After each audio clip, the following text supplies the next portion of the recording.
What is a story? Humans have been trying to answer that question for millennia. Many agree that a story contains at least two objects or events connected over time. But there's one thing that most everyone agrees on. A story has no inherent meaning. Somebody has to give it meaning.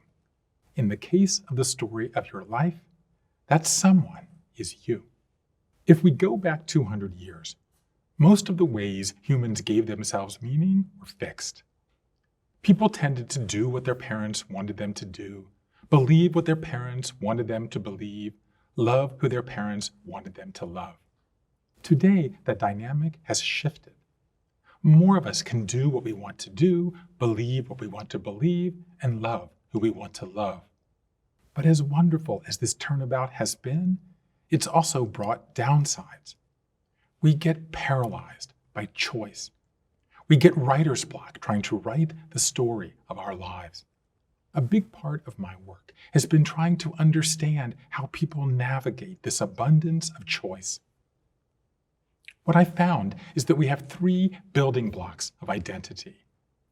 I call these the ABCs of meaning. The A is agency, what we do, make, or create. For many of us, our agency comes from our work. In narrative terms, our A is our me story. The B is belonging, our relationships, friends, loved ones. For many of us, our sense of belonging comes from our families. It's our we story. The C is cause, a calling, a purpose, a transcendent commitment beyond ourselves. For many of us, our cause is our sense of giving back. It's our the story. All of us have all three of these elements inside us, but we prioritize them in different ways. What I've also learned is that during life transitions, we adjust our priorities. We shape shift, as I call it. Maybe we've been working too hard and want to devote more time to giving back.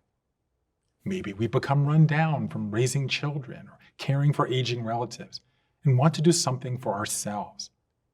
Maybe we become burned out from serving others and want to focus on our own loved ones. Shape-shifting is a remedy to a life out of balance. It's a way to course correct when we become too weighted in one area. But shape-shifting is also a reminder. Life transitions often take us in unexpected directions. We've become accustomed in recent years to the language of resilience and to the idea that after a massive interruption, we revert to the norm. We bounce back, return to our former lives, become ourselves again.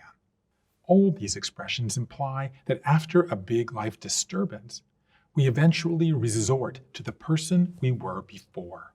That kind of linear rebound does happen in some cases. But far more frequently, we actually move in new directions. Instead of going back to what we were before, we actually go sideways, forward, or some unforeseen place entirely. The blessing of the nonlinear life is that that new place may prove to be a blessing itself.